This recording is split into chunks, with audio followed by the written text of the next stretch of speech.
Okay, hey everybody, this is Brett Fogel from Moonstream, and I've got a quick market update for you. Just was doing an interview recently and have the charts loaded, so I thought I'd give you guys a quick update. And so today is Thursday evening around 10 p.m. on August 22nd, 2024. So what are we looking at here? I'm going to leave the chart up behind me with the list so I don't block anything important. So basically, we've been following this chart of Bitcoin for a number of months here. Breakouts usually happen on the third or fifth attempt. So we saw this third attempt break here and actually not go through. So when the fourth one rejected, I knew we were going to wait for the fifth. When the fifth rejected, this is also where we called for a pullback, which is played out almost exactly as this black line that I drew weeks ago. So we are starting to push up higher, looking like it wants to go higher.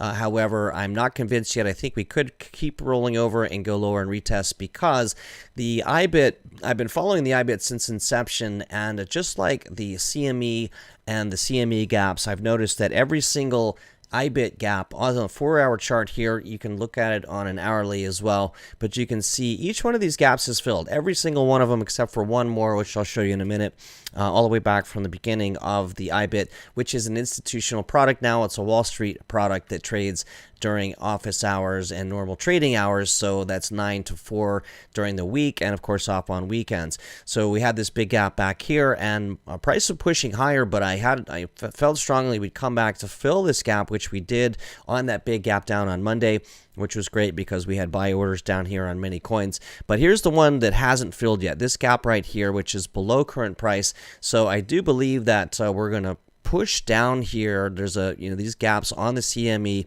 until proven otherwise. No one else is talking about this, but I think that this has now become a surrogate for Bitcoin on the prices, these gaps, because of options, derivatives, etc.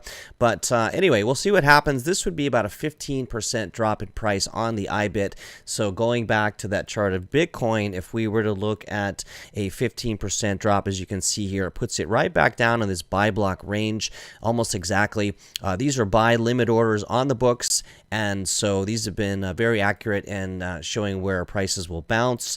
We saw this back here on that Monday, that mini Black Monday bounce all the way to the bottom of this buy block and shot back up again.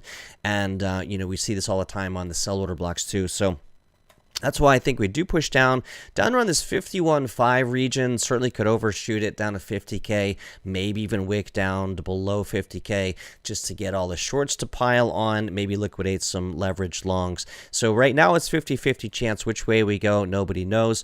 In the near term, the market cycle should be putting in a market cycle low in the next week to 10 days. So this would be likely going to drop sooner than later, maybe some news catalyst, or we keep pushing higher. I'm not going to feel safe and completely secure going back into this market until we break and close above 74K right in this region. 72K is encouraging, but really to get above that range on a closing basis.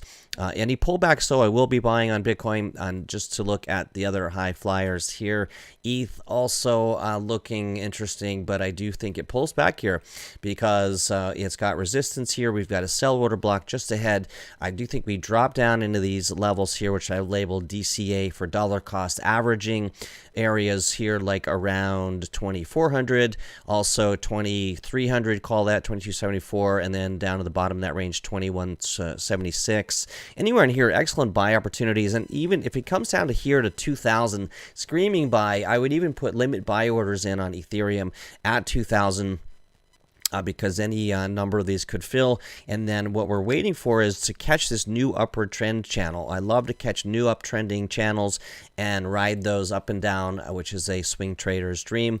Certainly we could push higher from here and reclaim this 2,900 level. If we do, I would look to buy on a retest, and then also on breaking out of this trend channel here. So the new trend channel, could still be something like this, taking us up to these higher levels. Still seeing sell pressure in these sell blocks. I would be taking the majority of profits around 4,800 here at Take Profit 2 and re-entering on a pullback for future higher prices. Certainly in this bull run, I think we do go higher. Based on that, let's take a look at Solana. I do have buy limit orders in on Solana already in this buy zone. I have them set back a last Sunday or a couple Sundays ago when we had that really ugly weekend, I had a feeling we would sell off on Monday, so I put buy limit orders in at 115, 120, 125, 130, and 135. All were filled overnight and bounced hard, and I woke up in profits and then sold in this range. So since May, I've turned 50 sol into 90 in my IRA on my smaller accounts there, but buying on a pullback, if we do drop back in this buy zone, I will be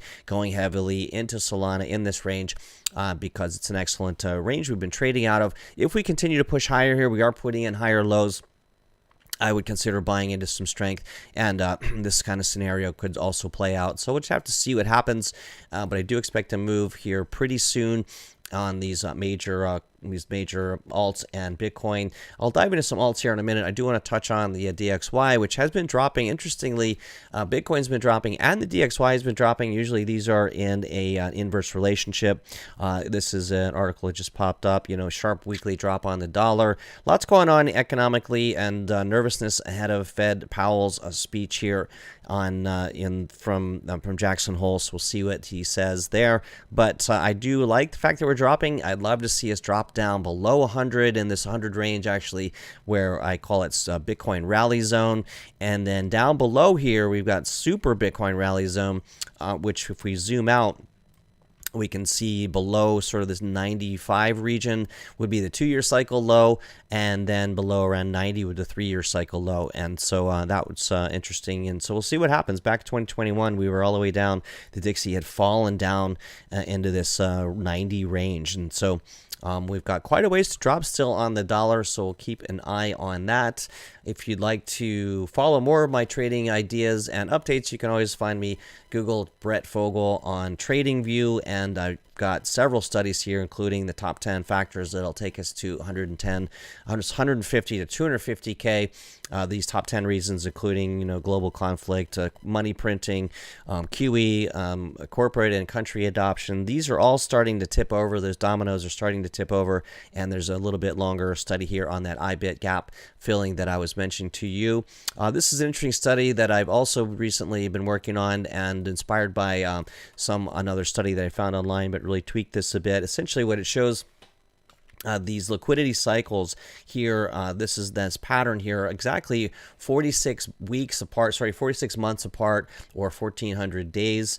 And so we can see that here, 1,400 days, 14, 14, 14.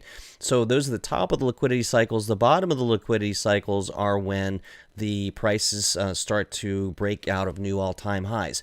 So there's a lot of things going on in this chart, so I'll just kind of explain it. So from this peak to this peak, 46 bars.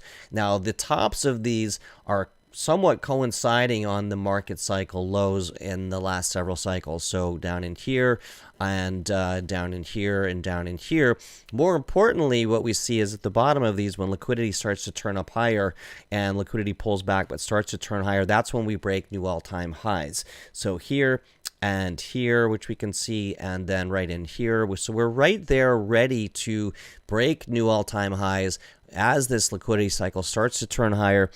These different colors are the various different countries and their balance sheets here as far as global liquidity. So these are inverse. So down at the bottom we have sort of other countries here in green, Bank of England in purple. We've got Bank of Japan and People's Bank of China, and here of course Bank of Europe.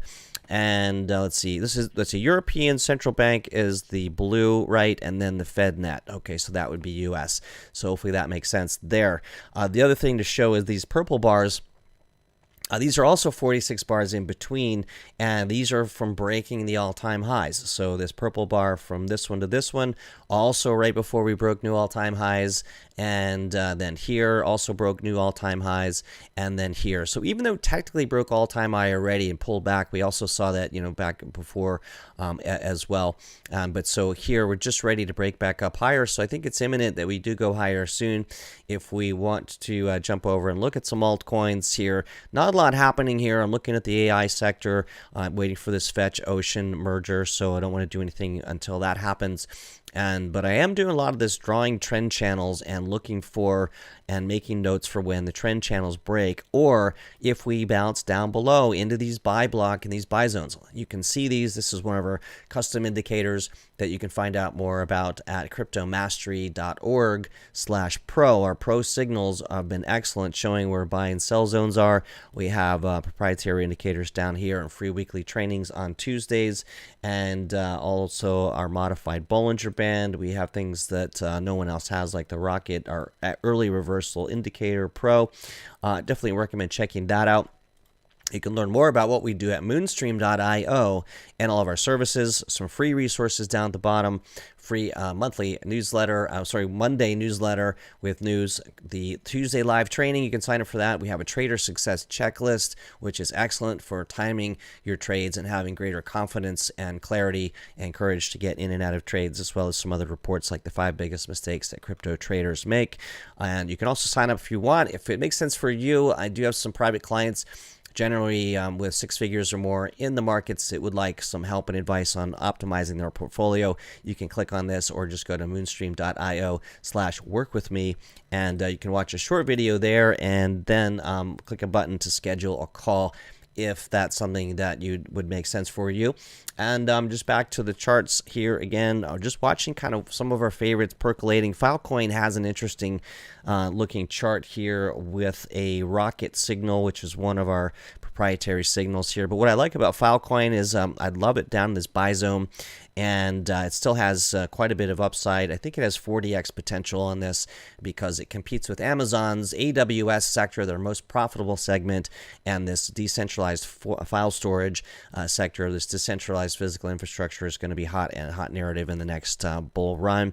A couple others that I like the looks of: AIOZ, and we have a full write-up on this in our Retire Rich program. We're looking for future Amazons and Netflix, so you can learn more about that at moonstream.io and go down to this Retire Rich for some video on this. We have classes and courses and trainings for everyone at every skill level, so make sure to check that out.